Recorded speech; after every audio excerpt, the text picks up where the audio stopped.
Hi guys, कुछ दिन पहले मैंने इस चैनल पे शिकायत की थी कि 30,000 के अराउंड अच्छे फोन्स नहीं आ रहे। एंड गेस व्हाट, रिसेंटली जो है पोको और रियलमी दोनों ब्रांड ने क्या फैंटास्टिक फोन निकाले हैं। ये है रियलमी GT60, बहुत हाइप है इसकी, और ये है पोको F6, इसकी भी बहुत हाइप है।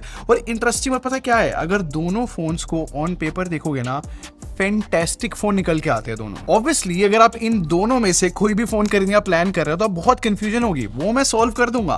बट यार अच्छी बात है कि फाइनली 30,000 के अराउंड इतने अच्छे फोन आए हैं, क्योंकि लास्ट में विन विन सिचुएशन हम लोगों की होती है जिनको फोन खरीदने होते हैं। तो चलो मैं क्लियर आंसर दूंगा। स्टार्ट करने से पहले बता दूं, मेरा नाम है संचित, चैनल का नाम है टेक बार। मैं आप लोग का टेक एक्सपीरियंस बेटर करना चाहता हूं, तो स्टूडेंट पे क्लिक कर लो, साथ में बेल आइकन जरूर प्रेस कर लेना। सबसे पहले सबसे इंपॉर्टेंट चीज से स्टार्ट करते हैं, जो कि आपको रेफरेंस पता होना चाहिए, वो है प्राइस। देखो जो पोको F6 है ना, उसकी बेस वेरिएंट जो है 8GB रैम और 256GB स्टोरेज के साथ आता है। और जो ये 256GB स्टोरेज है ना, ये UFS 4 है, लेटेस्ट भी और काफी फास्ट है। जबकि रियलमी की बेस वेरिएंट की बात करूं तो ये 31,000 से स्टार्ट होता है, बट ये 8GB रैम और 128GB स्टोरेज दे रहा है। और जो स्टोरेज का टाइप है वो UFS 3.1 है। अगर आपको UFS 4 चाहिए रियलमी में, तो आपको 33,000 रुपीज वाला वेरिएंट खरीदना पड़ेगा। तो ये सबसे इंपॉर्टेंट डिफरेंस था जो मेरे को लगा आपको स्टार्टिंग में बता देना चाहिए। बाकी मैं डिजाइन के बारे में बात करूं तो देखो यार, जो यहाँ पर कलर्स भी है ना, वो भी बहुत ज्यादा सिमिलर है दोनों फोन के। इनफैक्ट अगर कैमरा मॉड्यूल की भी बात करूं तो यार एकदम सिमिलर से नहीं लग रहे दोनों फोन। बट यार इन दोनों फोन की जो बैक पैनल है ना, इनकी फिनिश बहुत अलग है। मतलब रियलमी जो है पूरा ग्लॉसी बैक पैनल के साथ आता है, जिसमें बहुत ज्यादा स्मजेस, फिंगरप्रिंट आ जाते हैं। जबकि पोको F6 जो है मैट फिनिश के साथ आता है, तो इसमें कम फिंगरप्रिंट आते हैं और कम स्मजेस दिखते हैं। बट मेरे हिसाब से बड़ा पॉइंट नहीं है, क्योंकि सब लोग जो है फोन खरीदने के बाद केस लगाते ही है। और अगर आप नहीं लगाओगे तो मेरे एक पुराने एक्सपीरियंस से मैं बता रहा हूँ, मैट फिनिश वाले फोन में तो चलो फिर भी कम स्क्रैचेस दिखते हैं, लेकिन ये जो ग्लॉसी बैक पैनल होते हैं ना, इन पे इतने स्क्रैचेस आ जाते हैं ओवर टाइम कि अच्छे नहीं दिखते फोन।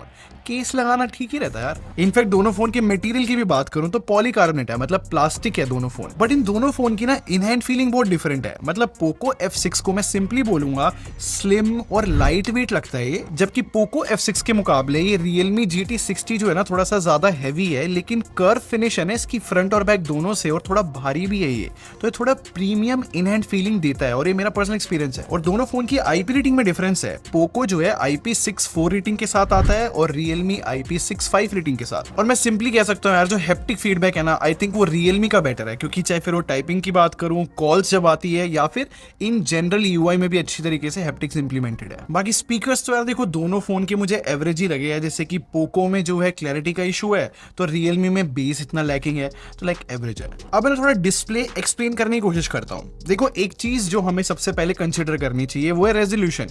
दोनों फोन का सेम है 1.5K, अच्छी बात है। बट डिस्प्ले में रियल डिफरेंसेस को ना 1 by 1 समझने की कोशिश करते हैं। जैसे कि जो रियलमी है 6.78 इंचेस की कर्व डिस्प्ले के साथ आ रहा है, जबकि पोको में 6.67 इंचेस की फ्लैट डिस्प्ले है। अब curve display versus flat display की ना रियलिटी नहीं है कोई भी, मतलब सबकी चॉइस वाली बात है। बट मैं इतना बता सकता हूँ, जो फैक्चुअल बात है कि कर्व डिस्प्ले जो है देखने में बहुत अप मार्केट लगता है, एक्सपेंसिव फोन लगता है। बट यार कर्व डिस्प्ले में ड्यूरेबिलिटी का इशू भी रहता है और एक्सटर्नल टच भी रहते हैं। जबकि फ्लैट डिस्प्ले सेफेस्ट चॉइस बोली जाती है, बट आई अंडरस्टैंड कि लोगों को कर्व डिस्प्ले इस प्राइस सेगमेंट में अट्रैक्टिव लगती है। अब इन दोनों फोन के डिस्प्ले में ना एक टेक्निकल डिफरेंस है। वैसे दोनों फोन जो है 120 हर्ट्ज का रिफ्रेश रेट सपोर्ट करते हैं, स्मूथ स्क्रॉलिंग मिलती है इससे। बट ये जो रियलमी है ना, ये LTPO पैनल के साथ आता है, तो इसका रिफ्रेश रेट 1 हर्ट्ज तक भी जा सकता है। अब इसकी वजह से जो है ना, बैटरी बचाने में हेल्प होती है फोन की, और ऐसी कोई टेक इस पोको F6 में नहीं है। बाकी डिस्प्ले प्रोटेक्शन में डिफरेंस बड़ा सिंपल सा है। पोको F6 जो है गोरिल्ला ग्लास विक्टस के साथ आता है, तो रियलमी गोरिल्ला ग्लास विक्टस 2 के साथ आ रहा है। तो रियलमी यहाँ पर स्लाइटली बेटर बोला जा सकता है। बट सबसे कूल बात पता है क्या है, दोनों फोन की ब्राइटनेस के नंबर बहुत बड़े बड़े हैं। जैसे पोको क्लेम कर रहा है कि 2400 निट्स की पीक ब्राइटनेस है इस फोन के अंदर, तो रियलमी क्लेम कर रहा है कि 6000 निट्स की पीक ब्राइटनेस है। और इन नंबर्स के अकॉर्डिंग किसी को भी लगेगा कि रियलमी की डिस्प्ले तो बहुत ज्यादा ब्राइट होगी, बट इन नंबर से ज्यादा ना थोड़ी प्रैक्टिकल टेस्टिंग करके देखते हैं। देखो मैंने दोनों फोन को पहले इंडोर यूज किया, नो डाउट रियलमी ज्यादा ब्राइट दिख रहा है। इनफैक्ट जब मैंने HDR वीडियोस भी चलाई यूट्यूब पे, वहां पर भी बेटर लग रहा है रियलमी, क्योंकि उसकी ब्राइटनेस ज्यादा है। बट फॉर सम रीजन अगर मैं डायरेक्ट सनलाइट में दोनों फोन को साइड बाय साइड रख के टेस्ट करता हूँ और दोनों ऑटो ब्राइटनेस पे है, यहाँ पर लिटरली दोनों फोन की ब्राइटनेस इक्वल लगती है। और मैं आपको क्लियरली बताना चाहूंगा, हर एक डिस्प्ले का ना एक हाई ब्राइटनेस मोड होता है, वो जो है पोको का है 1200 निट्स, तो Realme का 1600 निट्स है। स्टिल आउटडोर में दोनों डिस्प्ले जो है बहुत सिमिलर लग रही है, ये बहुत सरप्राइजिंग है। इनफैक्ट एक और बात बताता हूँ, ये जो पोको F6 है ना, ये डॉल्बी विजन का सपोर्ट भी लेकर आता है और HDR10 का भी नेटफ्लिक्स पे, जबकि Realme ये दोनों सपोर्ट नहीं लेकर आता। तो जब HDR content side by side मैंने प्ले किया ना, बहुत बेटर आउटपुट था पोको F6 का। क्योंकि जब मैं इन दोनों फोन को साइड बाय साइड रख के यहाँ पर देख रहा हूँ ना, तो क्लियरली Realme के अंदर एक हैवी पर्पल टिंट नजर आ रहा है, जो कि थोड़ा सा एक्सपीरियंस खराब कर रहा है, जबकि पोको F6 बहुत नेचुरल प्रोसेसिंग कर पा रहा है इस पूरे कंटेंट की। तो सिंपल सी बात है, कुछ जगह पे अगर Realme अच्छा है तो कुछ जगह पे पोको अच्छा है, तो यहाँ पर टाई बोला जा सकता है। अब बैटरी की बात करते हैं। देखो, चार्जिंग स्पीड भी मैंने जो है इस कंपैरिजन के लिए स्पेशली टेस्ट करी है दोनों फोन की, बट अगर मैं बैटरी कैपेसिटी की बात करूं तो Realme में 5500 mAh की बैटरी मिलती है, तो पोको में 5000 mAh की, 500 mAh का फर्क है। बट इन दोनों में से किसी भी फोन में मैंने अभी तक अपनी सिम नहीं डाली है, तो मेरे पास स्क्रीन ऑन टाइम नहीं है। बट जो यूजर फीडबैक आया है ट्विटर पे पोको F6 का, लोगों का कहना है कि ज्यादा अच्छा स्क्रीन ऑन टाइम नहीं है। बट अगर मुझे टाइम मिला तो मैं 100% सिम डाल के टेस्ट करके ये चीज कंफर्म करूंगा। बट एक चीज जो मैं कंफर्म कर सकता हूं वो है चार्जिंग स्पीड। देखो, जो Realme है वो 120 वॉट की चार्जिंग के साथ आता है, तो पोको जो है 90 वॉट चार्जिंग के साथ आ रहा है। और मैंने ना हमेशा एक बात बोली है कि ये जो ज्यादा वॉट वाली चार्जिंग होती है ना, ये मत दिखा करो कि वो कितनी मिनट में फुल चार्ज करता है फोन को।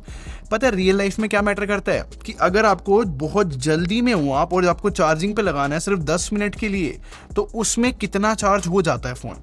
यही चीज मैंने टेस्ट करी। तो ये टेस्ट देखो, दोनों फोन में 5% बैटरी है। चार्जिंग पे मैंने दोनों फोन लगा दिया। अब 10 मिनट बाद मैं आपको दिखाता हूँ। पोको 35% पे है और Realme 42% पे है। तो सिंपली ये चीज देख के मैं बोल सकता हूँ कि दोनों फोन जो है इनफ फास्ट चार्जिंग देते हैं कि अगर आपको इमरजेंसी है, जल्दी से आपको घर से निकलना है और आपने चार्जिंग पे नहीं लगाया था, तो दोनों फोन बहुत अच्छा काम करते हैं। बाकी सॉफ्टवेयर की बात करते हैं, क्योंकि दोनों कंपनी ने अपने सॉफ्टवेयर एक्सपीरियंस को इस साल से बहुत बेटर किया है। मतलब ऐसे अपडेट पॉलिसी भी देखी जाए तो 3+4 इयर्स की है, जो कि सही है इस प्राइस सेगमेंट में। और दोनों फोन की यूआई ना अपनी अपनी जगह पे कुछ ना तो कुछ नया लेकर आ रही है। जैसे कि Realme की बात करते हैं, आप खुद देखो, मैं एप्स खोल रहा हूं यहाँ पर या फिर इन जनरल स्वाइप कर रहा हूं, क्या एनिमेशंस कर दी है यार Realme ने अपने फोन में। बहुत मजा आ रहा है, एक प्रीमियम फोन एक्सपीरियंस लग रहा है। इनफैक्ट Realme तो पिछले कुछ टाइम से इतनी प्री इंस्टॉल एप्स दे रहा था कि लोग बहुत शिकायत करते थे। इस साल इस फोन के साथ कम एप्स है प्री इंस्टॉल्ड, जबकि पोको F6 में प्री इंस्टॉल एप्स काफी मिलती है। बट पोको की जो यूआई है ना, इसमें अभी से जो है जनरेटिव एआई देखने को मिल रही है, जो कि 2024 का लेटेस्ट फीचर हो गया एक तरीके से। मतलब खुद देखो, मैं यहाँ पर फोटो को एक्सपैंड कर सकता हूँ एआई की मदद से। इनफैक्ट जनरेटिव एआई की मदद से इरेज भी हो जाता है। और नो डाउट जो पोको की हाइपर ओएस है, उसमें जो लॉक स्क्रीन कस्टमाइजेशन है, वो देखो सुपीरियर तो है। बेसिकली सॉफ्टवेयर एक्सपीरियंस ना आपकी पर्सनल चॉइस वाली बात है, आप इनमें से कोई भी पिक कर सकते हो। हाँ, वैसे ये भी मैं क्लियरली बता देता हूँ, हो सकता है कि Realme में भी जनरेटिव एआई जल्दी आ जाए, बट अभी तक कुछ कंफर्म नहीं है। अब मोस्ट इंपॉर्टेंटली परफॉर्मेंस की बात करते हैं, क्योंकि यहाँ पर कुछ क्रिटिकल पॉइंट्स है जो आपको कंसिडर करने चाहिए। देखो, सिंपली इजी लैंग्वेज में बता रहा हूँ, दोनों फोन के प्रोसेसर फैंटास्टिक है आज के टाइम पे, और प्राइस के हिसाब से दोनों सुपर पावरफुल प्रोसेसर लेकर आ रहे हैं। रेफरेंस के लिए बता दूं, पोको में जो है स्नैपड्रैगन 8S Gen 3 मिलता है, जबकि Realme में जो है स्नैपड्रैगन 7+ Gen 3 मिलता है। आई रिपीट, ये दोनों प्रोसेसर इतने अच्छे हैं कि जब मैंने इनका Antutu या Geekbench का स्कोर्स देखा ना, तो कुछ थाउजेंड्स या फिर कुछ 100 या फिर 200 पॉइंट्स का फर्क था। ऑनेस्टली ये कोई रियल डिफरेंस नहीं बोला जाएगा। बेसिकली बेंचमार्क में दोनों प्रोसेसर बहुत अच्छा परफॉर्म कर रहे हैं। ऑब्वियसली मैंने CPU थ्रॉटलिंग भी रन करा है और दोनों फोन ने CPU थ्रॉटलिंग में ग्रीन ग्राफ ही शो किया है। अब गाइस, एक प्रॉब्लम है Realme में जो मेरे लिए बहुत कॉम्प्लिकेटेड हो गई है एक्सप्लेन करनी। अब आप समझने की कोशिश करना, ये जो Realme का फोन है ना, इसमें GT मोड आता है। अब GT मोड में क्या होता है, उसको ऑन करने के बाद परफॉर्मेंस बेटर हो जाती है गेमिंग में या फिर बेंचमार्क्स वगैरह में। अब अगर मैं इस Realme के फोन में GT मोड ऑन नहीं करता और तब 3D मार्क का स्ट्रेस टेस्ट रन करता हूं, तो यहाँ पर क्लियरली ग्राफ में दिख रहा है कि पहले थोड़ी देर परफॉर्मेंस ठीक रही, फिर एक मेजर डिप देखने को मिला परफॉर्मेंस में। जबकि पोको की बात करूं तो उसके ग्राफ में जो है कोई भी ऐसा मेजर डिप देखने को नहीं मिला। बट फिर बात आती है कि जब GT मोड ऑन करते हैं Realme में, तो यहाँ पर ग्राफ डिफरेंट आ रहा है स्ट्रेस टेस्ट का। अब क्या है ना कि देखो, कांस्टेंट परफॉर्मेंस रही, फिर डिप रहा, फिर फोन कोशिश करता है दोबारा से परफॉर्मेंस को सही लाने का, फिर दोबारा डिप हो जाती है। जबकि पोको में चाहे मैं परफॉर्मेंस मोड ऑन करूं या फिर ना करूं, तब भी जो है परफॉर्मेंस में डिफरेंस नहीं दिखता। फिर मुझे लगा हो सकता है कि सिर्फ बेंचमार्क में ये चीजें देखने को मिल रही हो, बट यार गेमिंग में भी ना एग्जैक्टली सेम एक्सपीरियंस रहा मेरा जब मैं जेंशन इम्पैक्ट खेल रहा था दोनों फोन में। अब दोनों फोन में मैंने 30 मिनट्स के लिए खेला है कॉन्टिन्यूअसली जेंशन इम्पैक्ट। अब पोको की बात करूं तो 30 मिनट्स के गेम प्ले में ना 55 से 60 FPS मुझे कॉन्स्टेंटली मिल रहे थे, जो कि बहुत अच्छा माना जाता है गेम के हिसाब से। बट रियलमी की बात करूं तो जीटी मोड मैंने ऑफ कर दिया, तब मैंने खेलने की कोशिश करी जेंशन इम्पैक्ट। 10 मिनट तक तो 60 FPS के अराउंड आ रहे थे, 10 मिनट के बाद एक मेजर ड्रॉप देखने को मिला और 45 FPS के अराउंड हो गए। बट फिर मैंने जीटी मोड ऑन करा इस रियलमी के फोन में और दोबारा से 30 मिनट के लिए जेंशन इम्पैक्ट खेला तो 60 FPS तो देखने को मिले, बट थोड़ी थोड़ी देर में जो है ना 45 से 50 FPS भी मुझे देखने को मिल रहे थे। कुछ सेकंड्स के लिए जाते थे बट फिर से दोबारा परफॉर्मेंस ऊपर हो जाती थी।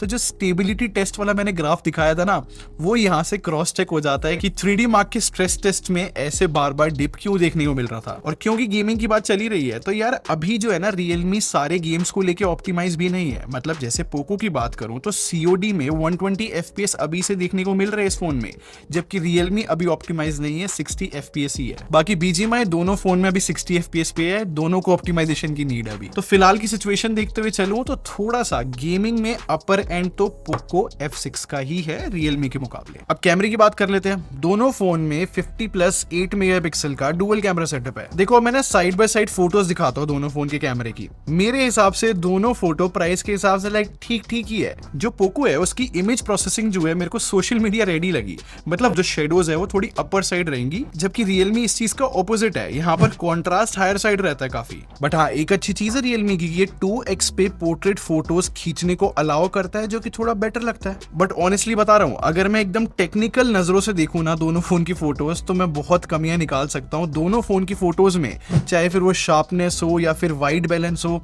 तो ये एक ध्यान रखने वाली चीज है। बाकी सेल्फीज की बात करो तो जो 32 मेगापिक्सल का रियलमी का कैमरा है उसमें थोड़ी बेटर डिटेल्स रहती है 20 मेगापिक्सल पोको के मुकाबले। सिमिलरली फ्रंट वीडियो में 4K रिकॉर्ड कर सकता है रियलमी, और बैक से दोनों फोन 4K 60 FPS रिकॉर्ड कर सकते हैं। और साइड बाय साइड देखने के बाद सिमिलर स्टोरी है यार, रियलमी रियलिस्टिक कलर्स रख रहा है तो यहाँ पर पोको जो है ज्यादा सैचुरेटेड वाइब्रेंट आउटपुट ला रहा है। सिंपली बोलूंगा दोनों फोन का कैमरा डिपार्टमेंट ठीक ठीक है। कंक्लूजन की बात करते हैं। अगर आपने वीडियो ध्यान से देखी है तो आपको अभी तक इतना तो क्लियर हो चुका होगा कि यार कुछ चीजें रियलमी में अच्छी है, कुछ चीजें फिर पोको में अच्छी है।